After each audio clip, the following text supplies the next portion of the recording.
Assalamualaikum warahmatullahi wabarakatuh. Halo Sobat Setia Fakta Kehidupan.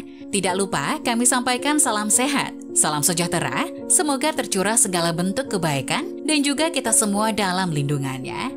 Seperti biasa, kita akan berbagi kisah dari yang unik, menarik, sampai bikin nangis. Mari kita simak kisahnya.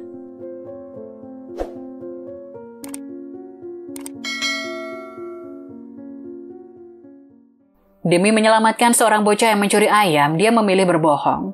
20 tahun kemudian bocah itu mengirimkan ratusan juta rupiah saat dia terbaring sakit dan tak punya biaya. Bibi Ija terkenal baik dan ramah di desaku. Dia selalu dengan tulus menolong siapapun yang sedang kesulitan. Bibi tidak berpendidikan, dia hanya tahu membantu orang lain akan membuat senang. Suatu hari Bibi Ija ke pasar seperti biasa. Di tengah jalan dia melihat banyak orang yang berkerumun dan dia pun ikut melihat-lihat ada apa sebenarnya. Di tengah kerumunan massa tampak seorang bocah. Ternyata bocah itu tertangkap basah mencuri ayam. Asal tahu saja, orang yang mencuri ayam di desa ketika itu bukanlah hal sepele. Saat itu orang-orang hidup miskin, kalau mau makan daging juga harus menunggu induk ayam bertelur dulu. Seorang penduduk desa berkata, terlalu enak baginya kalau hanya dipukuli. Masih kecil bukannya belajar dengan baik malah maling ayam, serahkan saja ke polisi. Tambah warga desa lainnya. Para penduduk desa pun kasakusuk, sementara anak kecil itu tampak menggigil ketakutan dan dia membisu di kerumuni massa. Melihat suasana itu, Bibi Ija menerobos ke dalam kerumunan menghampiri bocah itu. Saudara-saudara yang saya hormati, saya minta maaf, anak ini keponakan saya, seorang kerabat jauh. Tidak mengerti dengan peraturan desa, dia ikut dengan saya karena di desanya dilanda kelaparan. Mungkin karena lapar sehingga dia melakukan hal yang salah. Begini saja, ayamnya saya ganti dengan uang, anggap saja sebagai permintaan maaf saya. Kata ibuku berusaha menjelaskan. Mendengar perkataan Bibi Ija, perlahan-lahan para penduduk desa pun menjadi tenang.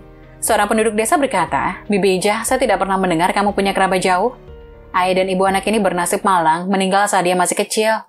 Dan saya juga tidak pernah bercerita tentang kematian orang tuanya. Kata ibu sambil tersenyum meyakinkan penduduk desa. Karena penduduk desa tahu betul dengan sosok Bibi Ija, jadi mereka pun tidak menindaklanjuti masalah itu. Massa pun membubarkan diri. Setelah itu Bibi Ija bertanya kepada si bocah mengapa mencuri. Bibi Ija baru tahu ternyata bocah itu berasal dari desa tetangga. Dia dibesarkan oleh neneknya sejak kepergian orang tuanya. Namun tak lama setelah neneknya meninggal, dia pun tidak ada yang mengurus dan sering kelaparan. Sehingga terpaksa melakukan hal itu untuk bertahan hidup.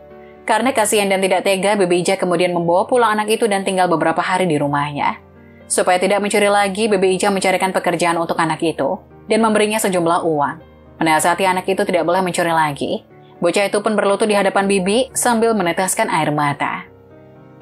Singkat cerita, 20 tahun kemudian suami Bibi Ija meninggal karena sakit dan kondisi kesehatan Bibi Ija juga semakin menurun dari hari ke hari sejak kematian suaminya. Karena butuh biaya yang tidak sedikit untuk menjalani perawatan, Bibi Ija terpaksa minta bantuan sosial dari masyarakat dan menerbitkannya di media cetak.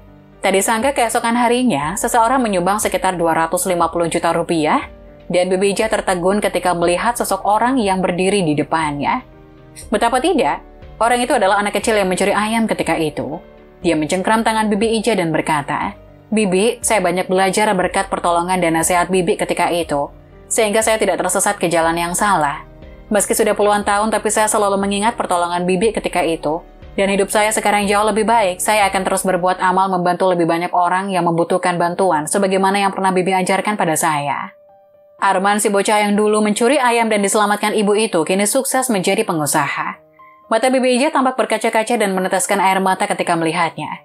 Bibi Ija selalu percaya bahwa perbuatan yang baik pasti akan mendapatkan balasan baik, dan buah yang ditanam pasti akan diberkati pada akhirnya.